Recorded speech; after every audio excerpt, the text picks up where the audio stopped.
Bonjour à tous, merci de nous écouter aujourd'hui. Donc, effectivement, je m'appelle Charlotte Gourlaouen et je suis responsable régional accompagnement chez BPI France et j'ai souhaité vous parler aujourd'hui de l'accélérateur dédié au métier de la construction. Et donc, je suis avec Guillaume puisqu'en fait, on a souhaité vous parler de on a construit cet accélérateur suite à un travail de réflexion qu'on a eu sur l'avenir du bâtiment et le bâtiment de demain tel que BPI France peut l'envisager. Donc, je laisse Guillaume vous en parler pour introduire un petit peu le sujet.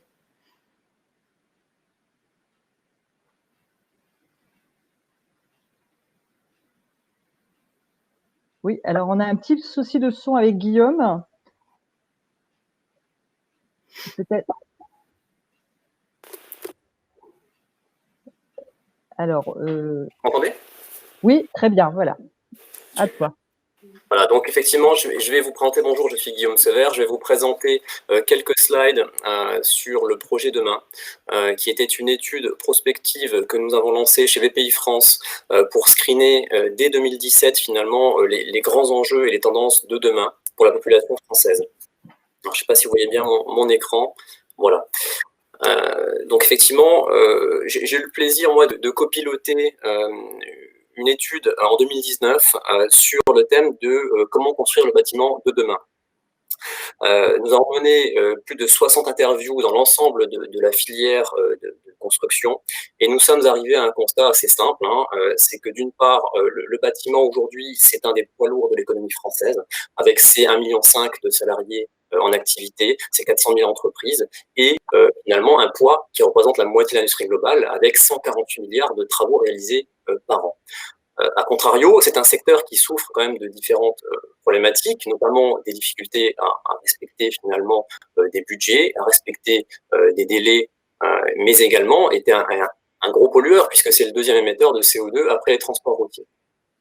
Et puis on a vu finalement plus récemment qu'avec la crise sanitaire que nous traversons, le secteur finalement a montré une agilité assez faible, dans la mesure où il s'est totalement arrêté dès le premier confinement, avec un redémarrage assez lent, et finalement, à contrario de l'industrie qui, elle, a beaucoup mieux résisté. Alors, cette étude, nous l'avons voulu sur l'ensemble de la chaîne de valeur, alors allant de l'acte de construire jusqu'à l'acte de déconstruction, en passant par l'entretien, la maintenance, la rénovation. Et nous avons screené l'ensemble des tendances du marché, notamment le digital, le BIM, les nouveaux matériaux, le recyclage, l'économie circulaire, et j'en passe. Tout ça nous a permis de nous forger 3 grandes convictions. La première, qui est que le développement du digital, et notamment l'essor du BIM, est primordial pour répondre aux grands enjeux du secteur de la construction. Alors le BIM, donc le Building Information Modeling, au-delà d'être une simple maquette numérique 3D, c'est avant tout finalement une méthode collaborative pour que l'ensemble des acteurs de la chaîne de valeur travaillent ensemble. Ça permet quoi? D'optimiser, de rentabiliser et de sécuriser un chantier. Alors on le voit aujourd'hui, l'essor du BIM est compliqué, ça prend du temps, et ça ne sera possible qu'avec un vrai coup de pouce finalement des pouvoirs publics, comme ont pu le faire les anglo-saxons dans les pays nordiques, pour permettre de voir l'émergence de véritables champions du BIM en France. Deuxième conviction est que finalement le secteur entame une véritable mutation vers l'industrialisation. Alors, adossés finalement au BIM et au digital, on l'a vu, les bâtiments de demain seront beaucoup plus préassemblés. Donc, en clair, il faut effectivement gagner en productivité et intégrer une nouvelle technologie. La préfabrication, pour ça, est un levier fort pour intégrer des nouveaux matériaux et finalement permettre d'insérer des nouvelles technologies décarbonées. La troisième conviction, pour faire très vite et conclure sur ce sujet, c'est qu'effectivement, les nouvelles tendances et les nouvelles aspirations sociétales vont transformer le bâtiment de demain pour le rendre beaucoup plus vert et beaucoup plus modulable. Ainsi, ces nouvelles tendances vont permettre, avec une réglementation ambitieuse, on le voit avec la RE 2020, finalement au bâtiment d'aller vers un modèle beaucoup plus responsable et autosuffisant. Donc ce sont les 3 piliers que nous avons voulu insérer dans l'accélérateur construction qu'a présenté Charlotte rapidement maintenant. Tout à fait, merci Guillaume. Donc effectivement, pour ce faire, on a souhaité se faire aider des meilleurs partenaires possibles.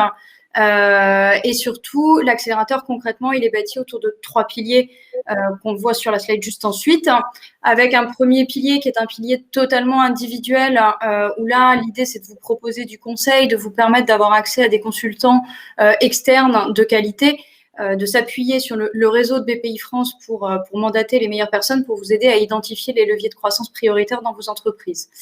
Le second pilier, c'est un pilier collectif cette fois-ci, où là, on va vous permettre de réfléchir aux thématiques que Guillaume vous a présentées avec d'autres personnes qui sont également des acteurs du secteur, de la filière, et de vous proposer d'assister à des séminaires et des tables rondes tout au cours de l'année de formation.